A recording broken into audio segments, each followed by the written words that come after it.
Hello and welcome to India Business Hour. I'm Shireen Bhan. The headlines that we're tracking for you this evening. Fresh turbulence for the Tata Group. More than 70 Air India Express flights stand cancelled after a section of the cabin crew members call in sick at the last minute. Aviation Ministry seeks a report from the airline as hundreds of passengers are left stranded. India sees record petrol-diesel consumption in FY24 as per a report by the Union Petroleum Ministry. Cites buoyant vehicle sales. Adds electric vehicles are finding traction, but they still account for less than 7% of the total registered vehicles. In from Major, L&T reports a steady Q4 annual revenue crosses the 2 lakh crore rupee mark for the first time, making it the 6th non-financial private company to achieve the milestone. Management says order inflow to rise 10% in FY25, estimates a top-line growth of 15%. Moto largely meets estimates in Q4, revenue up 14%, profits up 18%. TVS Motors reports a 24% growth in revenue in Q4, margins expand by 100 basis points.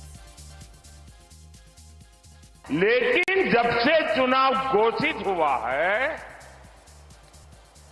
इन्होंने अंबानी अडानी को गाली देना बंद कर दिया.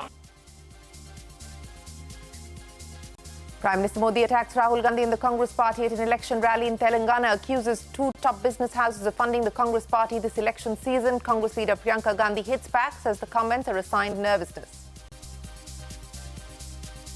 The BJP government in Haryana on the brink. Dushyant Chautala's JJP announces support to the Congress party if it decides to topple the state government. This comes a day after 3 independent MLAs withdrew their support to the BJP and backed the Congress. The US pauses the shipment of weapons to Israel as it begins to attack the crowded city of Rafah in Gaza. The UN warns that a full-scale invasion of Rafah will be a humanitarian nightmare.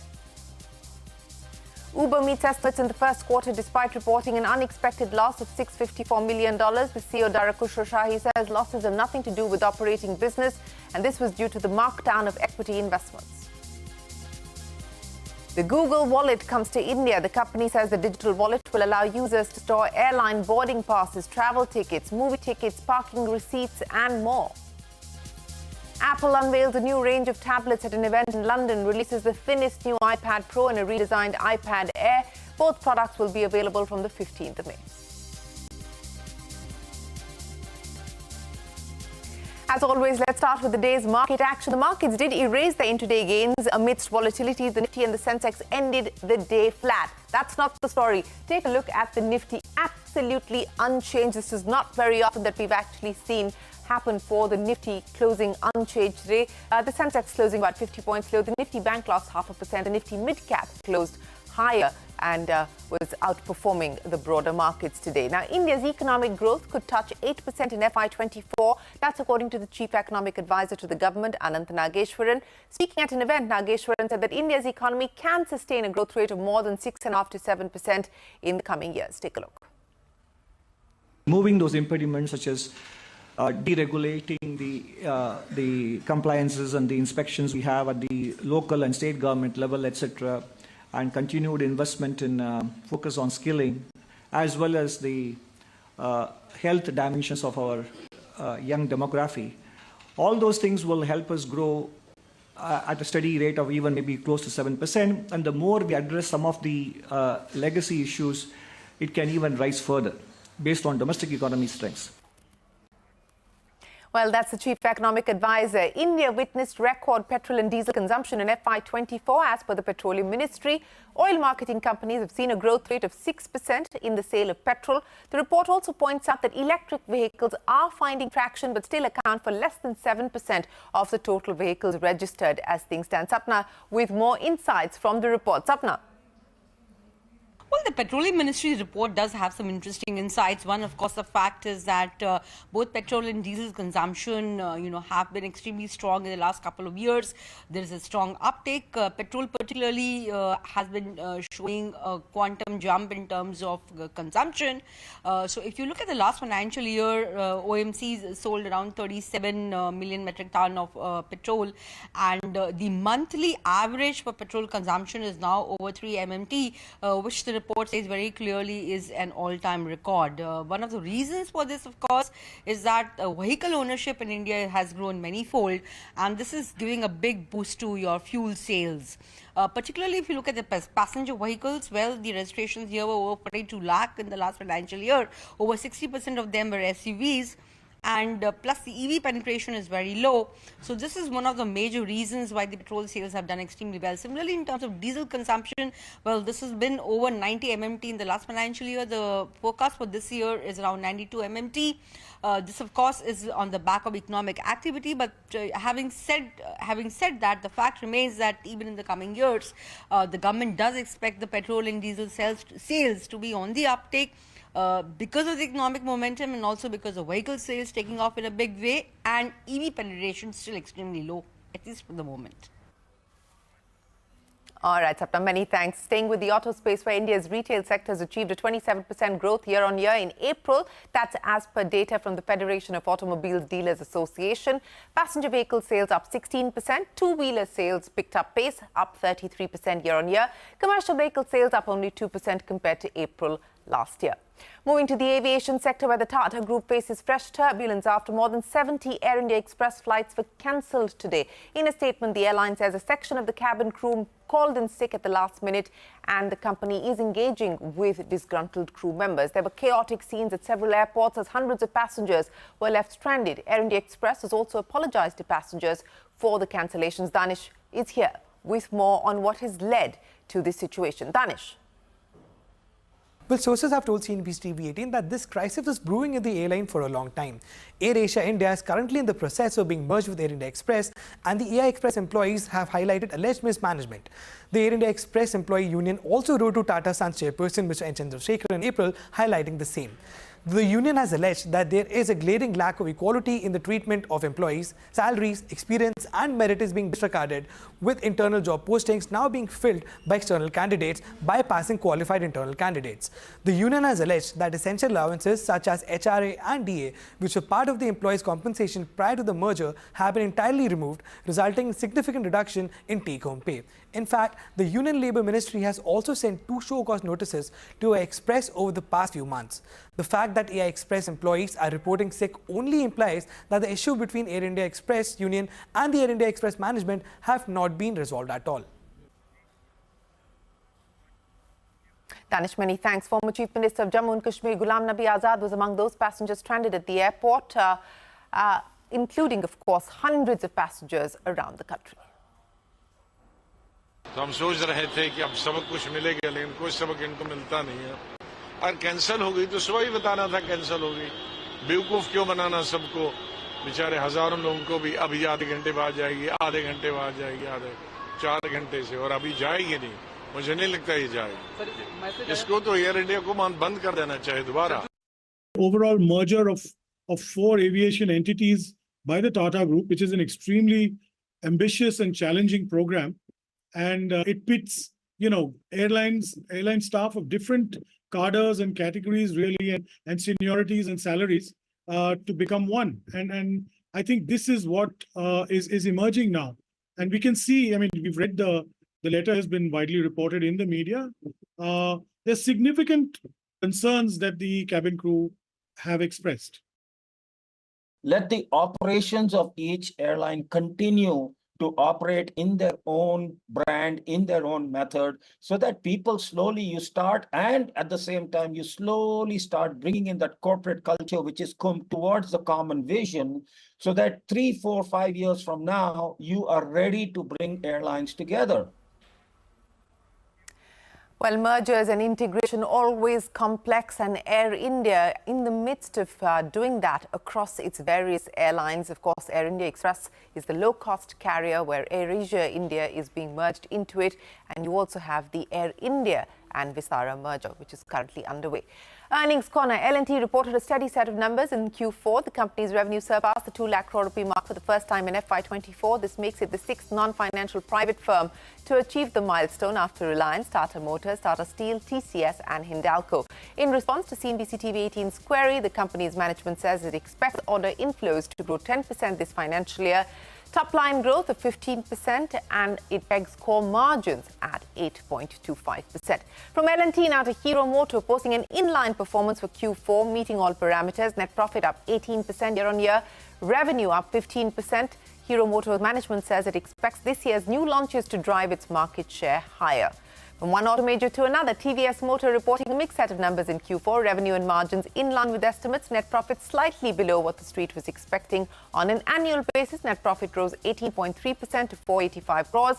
Revenue up 23.7%. Shares of Bharat Forge gained 8% today after a strong Q4 performance. Net profit up 59% year-on-year. Revenue up 17%. The company attributed the strong showing to a ramp-up of its exports, and in fact, the management guides that is expected to continue over the next fiscal year.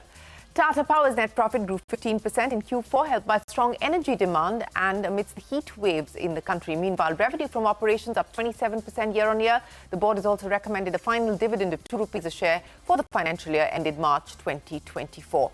Global earnings and a whole host of them. Uber's first quarter revenue came marginally higher, above street estimates, but posted an unexpected net loss. Revenue rose 15% to $8.8 billion, while net loss widened to $654 million. Monthly active platform consumers were up 15% on an annual basis. Speaking to CNBC, Uber CEO Dara Khosrowshahi said the company's loss had nothing to do with the operating business and it was on account of a markdown undertaken in its equity investment. Take a look. The biggest reason why we moved into a loss was that we've got significant equity stakes in certain companies like Didi and other companies out there. And we had to take a markdown of over $700 million for those equity stakes. It has nothing to do with the operating business. We did have to mark down those equity stakes that resulted in a loss. We don't expect that to keep happening going forward. Well, that's Uber. From one ride-hailing firm to another, Lyft posted better than expected first quarter earnings and sales driven by robust demand for its services and benefits from new user and driver features. Gross bookings up 21% year-on-year, beating expectations. Revenue growth accelerated to 28%. The company also projected higher than expected gross bookings and core profit for the ongoing quarter. Back home, buy now, pay later fintech company Simple has laid off at least 100 employees. This as per a money control report. The layoffs are part of the startup's cost-cutting measures to work towards profitability. This is the company's second round of layoffs for the second straight year, as around 160 to 170 employees were let go of in March last year. Relief coming in for Bank of Baroda. The Reserve Bank of India has lifted restrictions on the bank's digital app, Bob World, allowing it to onboard customers.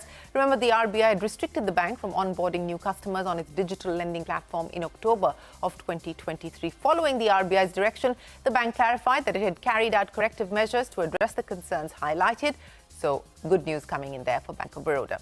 Pharma major AstraZeneca has withdrawn its COVID vaccine globally, citing surplus availability of newer COVID vaccines. The decision comes a day after the European Commission withdrew its marketing approval to the vaccine on the company's request. In a statement, AstraZeneca has said, and I quote, "As multiple variant COVID-19 vaccines have since been developed, there is a surplus of available updated vaccines," adding that this has led to a decline in demand. The company has also said, according to independent estimates, over 6.5 million lives were saved in the first year of use alone, and over 3 billion doses were supplied globally. End of quote. Ekta standing by with more on this story. Ekta, AstraZeneca deciding to withdraw the vaccine on account of no demand. And actually, Serum did the same in India. They stopped manufacturing Covishield in 2021. Global pharma company AstraZeneca has announced that the company has initiated the worldwide withdrawal of its COVID-19 vaccine. The company has said the reason for the withdrawal of the COVID-19 vaccine globally is commercial, linking it mainly due to the decline in demand. The company stated that multiple variant COVID-19 vaccines have been developed and there is a surplus of available updated vaccines. The withdrawal of the vaccine comes on the heels of AstraZeneca admitting in court documents that its COVID-19 vaccine developed along with the University of Oxford can cause a rare side effect TTS or thrombosis with thrombocytopenia syndrome. Lawyers have argued that the AstraZeneca-Oxford vaccine quote-unquote is defective and that its efficacy has been quote-unquote vastly overstated. AstraZeneca has strongly denied these claims. Currently, there are at least 51 cases filed against AstraZeneca in the UK on allegations of the side effects of the vaccine. When it comes to India, vaccine manufacturer Serum Institute of India produced AstraZeneca's COVID-19 vaccine Covishield. Remember, Covishield and Bharat Biotech BioNTech's Covaxin were the two most commonly used COVID-19 vaccines in the country. Overwhelming majority of the population received Covishield compared to Covaxin. Many thanks for joining us. The big political story tonight, Prime Minister Modi attacking Rahul Gandhi and the Congress party at an election rally in Telangana. The Prime Minister accused top two business houses of funding the Congress party this election season. In response, Congress leader Priyanka Gandhi hit back at the Prime Minister, saying the comments are signs of nervousness. 5 साल से, लेकिन जब से चुनाव घोषित हुआ है, इन्होंने अंबानी अडानी को गाली देना बंद कर दिया। मैं आज तेलंगाना की धरती से पूछना चाहता हूं, जरा ये साझादे घोषित करें, इस चुनाव में ये अंबानी अडानी से कितना माल उठाया है, काले धन के कितने बोरे भर करके रुपये मारे हैं, क्या टेम्पो भर करके नोटे कांग्रेस के लिए पहुंची है क्या सौदा हुआ है? आपने रातों रात अंबानी अडानी इनको गाली देना बंद कर दिया। जरूर दाल में कुछ काला है। 5 साल तक अंबानी अडानी को गाली दी और रातों रात गालियां बंद हो गई। मतलब कोई न कोई चोरी का माल टेम्पो भर भर करके आपने पाया है। ये जवाब देना पड़ेगा देश को। मैं उस पर टिप्पणी नहीं करूंगी कि वो शहजादे कहते हैं मेरे भाई को, खुद तो शाहनशाह है, लेकिन वो छोड़िए।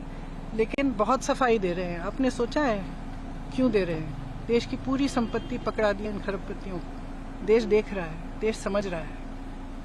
हवाई अड्डे, बंदरगाह, सड़कें, आप नाम लीजिए। कोयला, मैं वहाँ गई छत्तीसगढ़ में प्रचार करने के लिए, कोयले के खदान इन खरबपतियों को पकड़ा दिए हैं। अब देश समझने लगा है।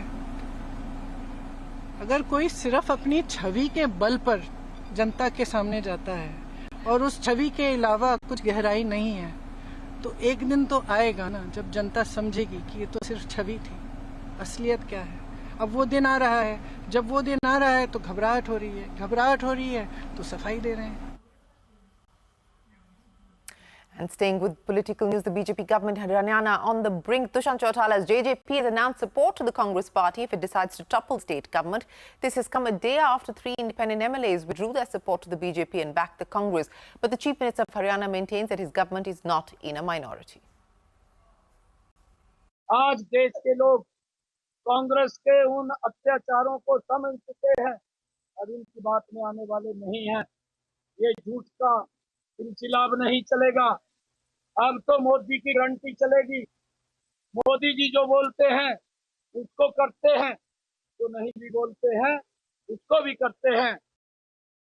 और नैतिकता के आधार पर मुख्यमंत्री जी ने इस्तीफा दे देना चाहिए, क्योंकि अभी तो और विधायक, बीजेपी के भी विधायक ऐसे हैं जो बीजेपी में नहीं रहना चाहते। और अगर फ्लोर टेस्ट होता है तो मुझे पता भी लग जाएगा। मुझे बताए मुख्यमंत्री जी कहाँ से सुरक्षित है। आप अपने जो नंबर संख्या वो गिनवाएं। Well, the latest in Haryana, the Supreme Court is likely to pass its verdict on the interim bail plea filed by Delhi's Chief Minister Arvind Kejriwal. Kejriwal is arrested on the 21st of March by the Enforcement Directorate in connection with the Delhi liquor excise policy matter. In the last hearing, the Supreme Court observed that Kejriwal should not discharge official duties as Chief Minister the 10th of May. Up next, Apple unveils a new range of tablets at an event in London. A special report coming up. Catch all of CNBC TV 18's news and updates on Facebook, X, Threads, Instagram and JioCinema.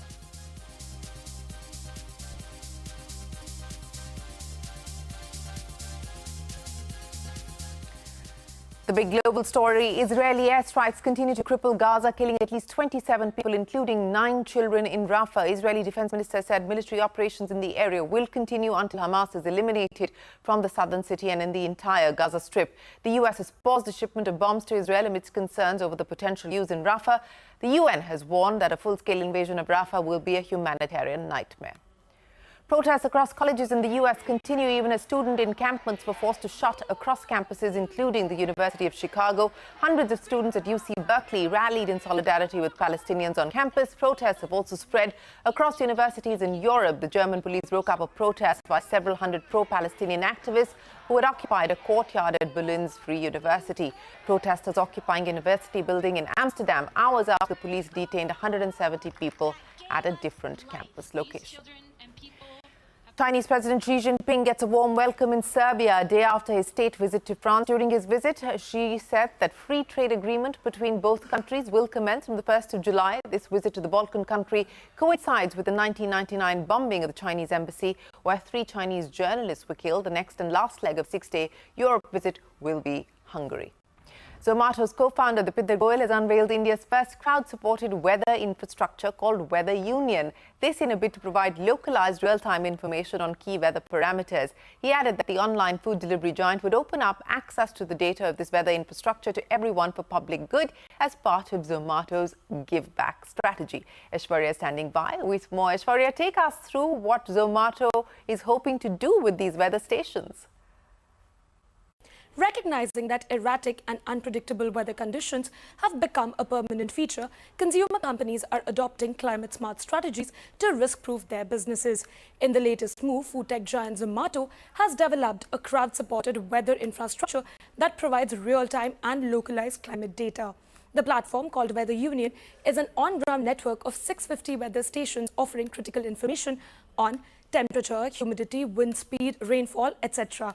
In a tweet, Zomato CEO Deepinder Goyal said that Weather Union will be accessible for free using API. And Goyal also added that the data provided by the platform could unlock weather uses for enterprises and research institutes and also boost productivity.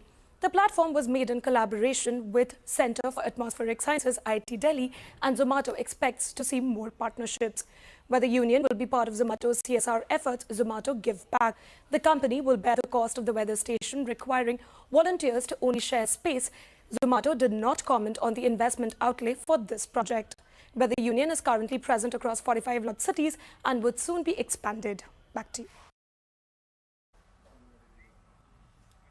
Aishwarya, many thanks. Google Wallet now in India. The company says the digital wallet will allow users to store airline boarding passes, travel tickets, movie tickets and more. Ashmit here with the details. Ashmit, tell us more about the Google Wallet. What's new and what's different? Well, Google Wallets have gone online as far as India is concerned. Now, Google is pitching this as a one-stop shop for all your digital essential needs. So whether if you're traveling, your boarding passes, a movie ticket, even doubling up as a car key, these digital assets can be stored together on the Google Wallet. That's what it seeks to do. We spoke to the leadership earlier today. In terms of use cases, what they're telling us is that on booking a flight, the boarding pass, the digital version of that can be available on the application. For going for a movie, it can be made available. For public transport, they've already tied up with Kochi and Hyderabad Airport. It is also, they're hoping this doubles up as a corporate badge as well in terms of scanning at the time of entrance to the office. Also partnering with BMW to, in fact, doubling this up as a car key as well. Now, they've partnered with companies such as BMW, Air India, Make My Trip, PVR. The total number of partners so far is at 20, but they're hoping to build that number over the next few months. But an important clarity here, what is it not? It is not a super app. It does not allow for the function of users to book their tickets. There's no booking option available as a part of this application. It is also not Google's version of a DigiLocker. So don't expect your Aadhaar or your passport details to be stored on the application. That is not the function of the application. There is also no payment link involved. Google is clarifying this is a non-paid digital assets application that is being provided to the users based on feedback that they receive from various users. In terms of challenges going forward, well, the number of partners, which is currently at 20, that will need to be hauled up significantly. That's a challenge going forward. Another challenge could also be competition from similarly placed applications such as the Apple Wallet or the Samsung Wallet, which also have the payment options available with them. These are some of the challenges that the management said that they will be coping with going forward. But clearly, the latest offering, Google Wallet, now available for Indian users. The main benefit is, leave your wallet at home. Your physical wallet is what I mean. We're adding a whole bunch of categories that essentially what used to be sort of paper-driven categories, whether it's like movie tickets or boarding passes. We have an amazing app in India called Google Pay, right? That does payments, and I use it like several times a day. My family uses it several times a day. And a lot of our focus is, is to worry about the non-payment use cases that are talked about today. Well, from Google to Apple, the company unveiled a new range of tablets at an event in London, released the thinnest new iPad Pro and a redesigned iPad Air. Shubhani standing by with what's new at Apple. Shubhani. Apple today unveiled the new iPad Pro in stunningly thin and light design. We got to do a hands-on with these devices. Now, first, the 11-inch model is just 5.3 mm thin. The 13-inch is even, in fact, thinner at 5.1 mm. It comes in two different sizes, as I mentioned, 13 and 11 for the first time. The Pro model comes in two sizes. Now, both the sizes feature a new breakthrough Ultra Retina XDR display with tandem OLED technology. OLED was something that was highly speculated over the past couple of weeks for the iPad Pro. Now, both these devices are powered by a powerful M4 chip. The versatility and advanced capabilities of the Pro devices is in fact further going to get enhanced with its accessories, especially the Apple Pencil Pro brings powerful interactions and experiences, in fact, to the Pro devices. Of course, there are features like squeeze, barrel roll, haptic feedback that makes marking up, creating an art piece even more intuitive than ever. Then there is the Magic Keyboard, which is also packed with some incredible features and has gotten thinner. Now, iPad Pro in itself has an updated camera system this time with rich audio from 4 studio quality mics. Also, the back camera, Apple promises, is going to capture some vibrant images and videos with improved textures, is what Apple is promising on the new iPad Pro. Then the front camera, the orientation of the front camera has been moved to landscape orientation. Now, a lot of us take our Zoom calls, video calls on iPads. So that makes, those video conferencing like extremely easy, and especially if you mount it on a keyboard or a smart folio. Now, the 13-inch and 11-inch iPad Pro will be available in silver and space black finishes in 4 different configurations, starting 256 GB that goes up to 2 TB. The base variant, the Wi-Fi only variant of 11-inch iPad Pro, is available at 99,990 rupees on apple.com starting today. But in stores, it is available from May 15th. Okay, so that's good news for Apple enthusiasts. And with that, it is time for us to wrap up this edition of India Business Hour. Thanks very much for watching. The news will continue right here on CNBC TV 18. Stay tuned. We're back after a break.